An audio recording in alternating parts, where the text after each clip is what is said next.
Hello everyone, कैसे हैं आप लोग। उम्मीद है आप सब लोग अच्छे होंगे और अपनी तैयारी रेगुलरली कर रहे होंगे। जो लोग चैनल पे पहली बार आए हैं तो उन्हें बता दूं कि हम लोग पॉलिटी कवर कर रहे हैं फॉर यूपीएसआई के लिए। इसकी सारी पीडीएफ सब कुछ आपको टेलीग्राम पे मिल जाएगा, केवी पाठशाला के। उसका लिंक नीचे डिस्क्रिप्शन में दिया है, वहाँ से जाके ज्वाइन कर लेना। बाकी मैंने प्लेलिस्ट बना दी है सारे लेक्चर की पॉलिटी के, तो आप वो प्लेलिस्ट भी जा करके देख सकते हैं। बाकी आज हम कैग, जो नियंत्रक एवं महालेखा परीक्षक है, उसके बारे में जितने भी आर्टिकल हैं, जितने भी इम्पोर्टेंट पॉइंट बनते हैं, बने हैं या फिर बन सकते हैं, वो सारी चीज़ें डिस्कस करेंगे। और यकीन माना इससे बाहर आपका एक क्वेश्चन नहीं जाएगा विद रिटन में। ठीक है, चलें स्टार्ट करते हैं। ये सुप्रीम कोर्ट वाली वीडियो इससे पहले आ चुकी है, नहीं देखी है तो देख लेना जाके। इसके बाद मैं बता दूं आपको, ये अनुसूची वाली वीडियो आएगी। ठीक है, अनुसूची वाली वीडियो आएगी तो ये देख लेना जाकर के। और सुनो एक और बात, इस चैनल पर जितनी भी पॉलिटी की वीडियो मिलेंगी उनकी ज़्यादातर रेफरेंस परीक्षा वाणी की बुक से ली गई है। परीक्षा वाणी की बुक का जो 10वां संस्करण है, यहाँ से ज़्यादातर रेफरेंस ली गई है। बाकी अदर सोर्सेज भी फॉलो किए हैं, लेकिन ज़्यादातर जो है वो परीक्षा वाणी की बुक से कंटेंट है। ठीक है, और ये ग्रुप है, अभी तो बहुत कम मेंबर हैं, लेकिन अभी ज़्यादा हो चुके हैं। पहले का स्क्रीनशॉट है, ज्वाइन कर लेना। पीडीएफ वगैरह यहाँ मिल जाती है तुम्हें। और अगर क्लास की पीडीएफ चाहिए तो आप लोग क्या कर सकते हैं, टेलीग्राम ज्वाइन कर सकते हैं। नीचे मिल जाएगा लिंक डिस्क्रिप्शन में, या फिर सॉल्व वो कर लेना, सर्च कर लेना केवी पाठशाला नाम से। इस वीडियो हम लोग पहले थ्योरी कवर करेंगे, इसमें फिर प्रैक्टिस करेंगे क्वेश्चन की। उसमें सीजीएल के, दिल्ली पुलिस का, यूपीएसआई, इन तीनों के क्वेश्चन हम लोग करने वाले हैं। ये नागरिकता वाली वीडियो है, जाकर के देख लेना, नहीं देखी है तो। इस भाग 1 संघ व राज्य क्षेत्र आर्टिकल 1 से 4। बाकी ये हिंदी की प्लेलिस्ट मैंने बना दी है यहाँ पे। और उसके बाद ये जो पॉलिटी की प्लेलिस्ट है जो अभी चल रही है वो आपकी बन चुकी है, तो आपको इधर उधर नहीं मिल भटकना पड़ेगा, सारी वीडियो एक ही जगह मिल जाएंगी। चैनल को सब्सक्राइब नहीं किया तो सब्सक्राइब कर लेना। बाकी ये टेलीग्राम चैनल है, इसको ज्वाइन कर लेना, या फिर इसको क्यूआर को स्कैन कर लो, या ये नाम सर्च कर लो, या फिर लिंक नीचे डिस्क्रिप्शन में, वहाँ से जाके ज्वाइन कर लो। चलो स्टार्ट करें, ये ग्रुप का क्यूआर कोड है। चलो देखो, आर्टिकल 147 तक हम लोग कर चुके हैं। ठीक है, 147 में तुम्हें बताया जज वगैरह इन सब की डेफिनेशन है, परिभाषाएं हैं। ठीक है, 147 में तो वो किसके अंडर में आता है, वो सुप्रीम कोर्ट के अंडर में आ जाता है। उसके बाद आर्टिकल 148 में है कि भारत का एक नियंत्रक एवं महालेखा परीक्षक हो, यानी कि भारत के जितने वित्तीय काम होते हैं, धन से संबंधित काम, उनका लेखा जोखा रखना, कितना पैसा कहाँ पे खर्च होगा, ये सब चीज़ें डिसाइड कौन करता है, ये उसी के कंट्रोल में होती हैं, जिसको हम कैग बोलते हैं। क्या बोलते हैं, कैग बोलते हैं। ठीक है, controller and auditor general of India. अच्छा, इसकी नियुक्ति कौन करता है कैग की, ध्यान रखना, राष्ट्रपति इसकी नियुक्ति करता है। और कार्यकाल इसका 6 वर्ष या 65 वर्ष, जो पहले हो जाए। ठीक है, 6 वर्ष या 65 वर्ष जो पहले हो जाए कार्यकाल होता है। पद से हटाएंगे इसको, महाभियोग के द्वारा पद से हटाया जाता है। रिपोर्ट ये अपनी किसको देगा, पब्लिक अकाउंट कमेटी, लोक लेखा समिति को ये अपनी, नहीं, ये जो है अपनी रिपोर्ट क्या करता है, लोक लेखा समिति को देता है। ठीक है, लोक लेखा समिति में कितने मेंबर होते हैं, 22 मेंबर होते हैं। आप सभी को पता है, 15 लोकसभा से और 7 जो है राज्यसभा से होते हैं। ठीक है, उसके बाद वित्तीय अनुशासन और जवाबदेही का प्रहरी यही होता है।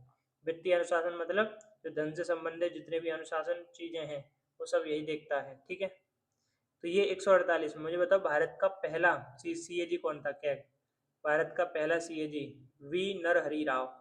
वी नरहरि राव लिख लेना, इंपॉर्टेंट क्वेश्चन है। वर्तमान में कौन है सीएजी, कमेंट में सर्च करके लिखोगे वर्तमान में सीएजी कौन है। ठीक है, आर्टिकल 148 हो गया। 149 देखो, 148 में है तो कैग की नियुक्ति है, सीएजी की नियुक्ति कौन करता है, भी राष्ट्रपति करता है। 149 में कैग के कर्तव्य है, क्या है कर्तव्य, कि क्या क्या उसका कर्तव्य है। वित्तीय जवाबदेही और पारदर्शिता का प्रमुख मुख्य स्तंभ यही होता है कैग। ठीक है, तो 149 में कैग के कर्तव्य हैं। 150 में खातों का स्वरूप, खातों का स्वरूप किसके खाते, केंद्र और राज्य के, केंद्र और राज्य सरकार जो हो इनके खातों का स्वरूप कौन देखभाल करेगा इनकी, ये सब कैग के अंडर में आएंगे, कैग। ठीक है, कैग की सलाह से राष्ट्रपति तय करेंगे, कैग कैग देगा इनको सलाह। ठीक है, उसके बाद कौन तय करेगा, राष्ट्रपति तय करेगा, आर्टिकल 150 के अकॉर्डिंग। 151 में है लेखा परीक्षा रिपोर्ट। संघ के खातों से संबंधित कैग की रिपोर्ट राष्ट्रपति को सौंपी जाएगी, और अगर राज्य का खाता है उससे संबंधित कैग की रिपोर्ट राज्यपाल को सौंपी जाएगी। उसके बाद जो राष्ट्रपति है इसको संसद में रखवा देगा, राज्यपाल इसको राज्य विधानमंडल में रखवा देगा, ये इसको सदन में रखवा देता है कौन, राष्ट्रपति। इतनी बात तो तुम जानती हो, ठीक है। कुछ इंपॉर्टेंट पॉइंट कैग से रिलेटेड, जैसे भारतीय संविधान में कैग की योग्यता का कोई उल्लेख नहीं है, वेरी इंपॉर्टेंट पॉइंट ध्यान रखना कि भाई कैग बनने के लिए क्या क्या योग्यताएं हैं, इसका कोई जिक्र संविधान में नहीं किया गया है, ठीक है।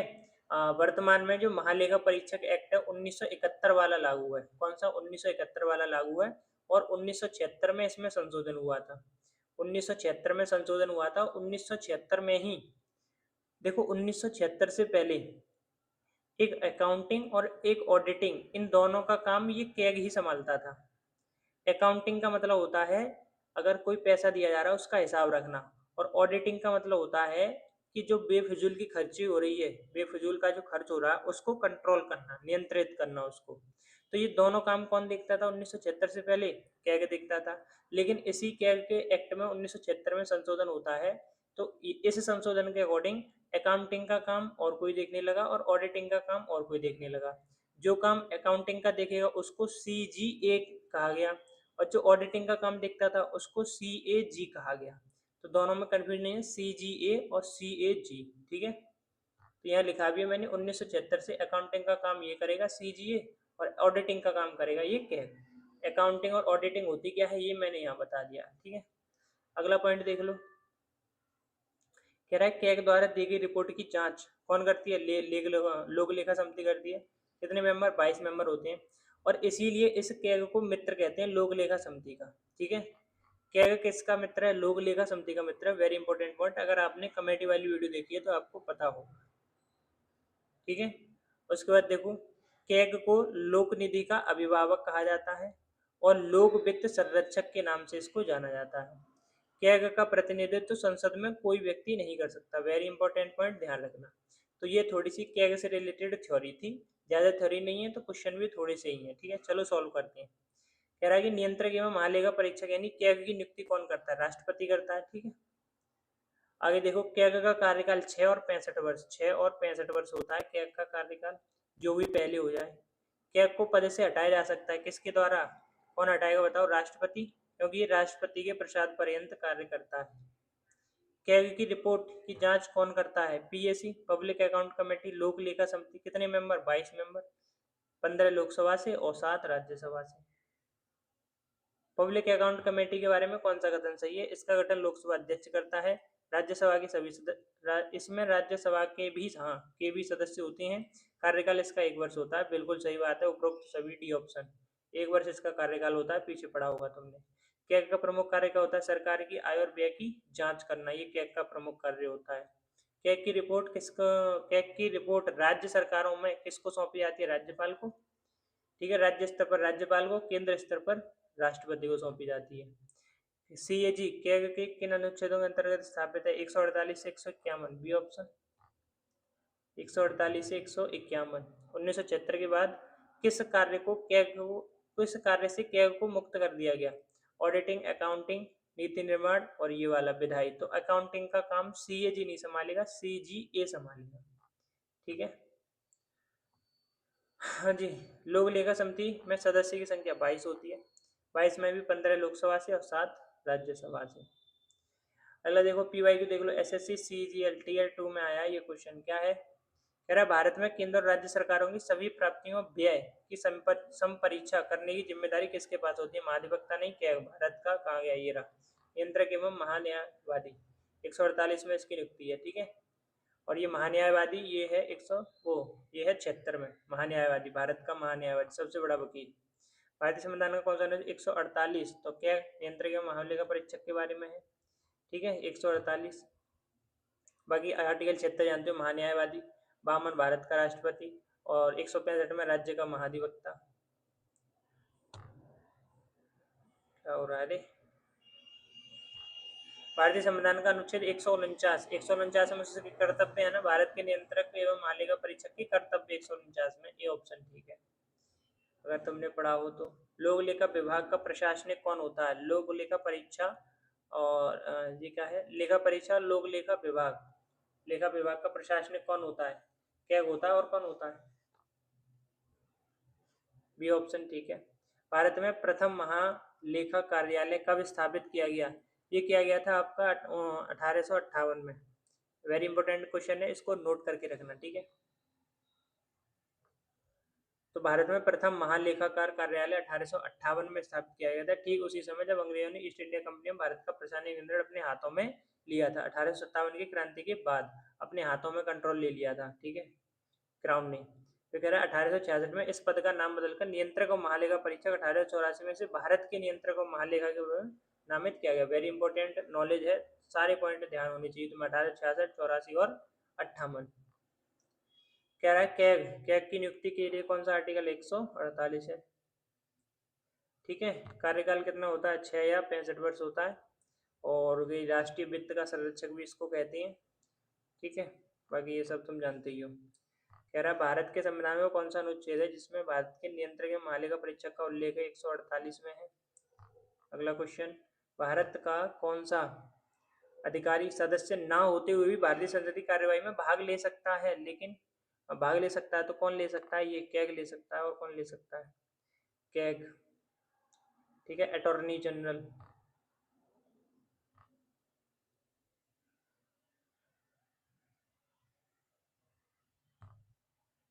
अगला क्वेश्चन देखो, कहाँ गया अगला क्वेश्चन। भारतीय संविधान का अनुच्छेद ये 76, भारतीय संविधान का अनुच्छेद 76 निम्नलिखित में से किसके कार्यालय से संबंधित है? 76 में तो ये है ना, न्यायवादी। कहाँ गया न्यायवादी? क्वेश्चन कैसे आ गया इसमें? भारत में लोक पर्ष के रक्षक के रूप में किसे जाना जाता है? सीएजी, कैग को। 148 से 151 तक, ठीक है।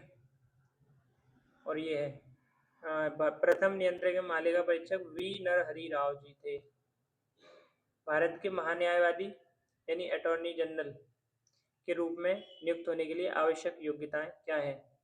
महान्यायवादी के लिए योग्यताएं, सर्वोच्च न्यायालय का न्यायाधीश हो वो। 2019 में किसे भारत का लेखा नियंत्रक नियुक्त किया गया था? 2019 का क्वेश्चन है, पुराना क्वेश्चन है, पूछा नहीं जाएगा तो याद करने की जरूरत नहीं है, लेकिन वर्तमान वाला ध्यान रखना, ठीक है। भारत के नियंत्रक और लेखा परीक्षक कैग और IAAD के भारत के सर्वोच्च लेखा परीक्षा संस्थान SAI का गठन करते हैं। और इसका पूर्ण रूप पूछा है, तो इसका पूर्ण रूप होता है Indian audit and account department. Delhi police constable का पूछा हुआ प्रश्न है, ध्यान रखना, क्योंकि इसमें ऑडिट शब्द आ रहा है, इसीलिए पूछ लिया गया है, ठीक है। कह रहा है कि नियंत्रक और महालेखा परीक्षक कैग की नियुक्ति कौन करता है? राष्ट्रपति करता है, बी ऑप्शन। आर्टिकल 148 में क्या है? कैग की नियुक्ति है। 149 में क्या है? कैग के कर्तव्य हैं,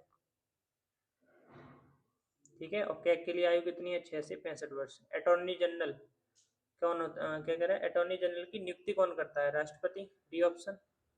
आर्टिकल 76 के तहत भारत के महान्यायवादी के रूप में नियुक्त होने के लिए आवश्यक योग्यता कितनी है? महान्यायवादी के रूप में नियुक्त होने के लिए आवश्यक योग्यता है कि वो सुप्रीम कोर्ट का न्यायाधीश होना चाहिए। अब देख लो इसमें कहाँ है, उच्च न्यायालय हाँ ये है, सर्वोच्च न्यायालय का न्यायाधीश, ठीक है। ये लास्ट क्वेश्चन है शायद आपका। कह रहा है कि निम्न में से कौन सा संवैधानिक पद नहीं है? संवैधानिक सॉलिसिटर जनरल भारत का नियंत्रण, देखो 148 में ये है, महान्यायवादी आपका आर्टिकल 76 में, राज्य का महाधिवक्ता है 165 में। 165 में तो ये तो सारे हैं, ये सॉलिसिटर जनरल ये नहीं है संवैधानिक पद, ठीक है। कह रहा है निम्नलिखित में से भारत का सर्वोपरि विधि अधिकारी कौन होता है? सर्वोपरि विधि अधिकारी अटॉर्नी जनरल, महान्यायवादी होता है, ठीक है। तो ये क्वेश्चन हो गए तुम्हारे, इसकी PDF टेलीग्राम पे डाल दूंगा, वहां से जा करके डाउनलोड कर लेना, और नोट्स नहीं बनाए तो बना लेना। मिलता हूँ अगली वीडियो में, तब तक के लिए पढ़ते रहना, ठीक है।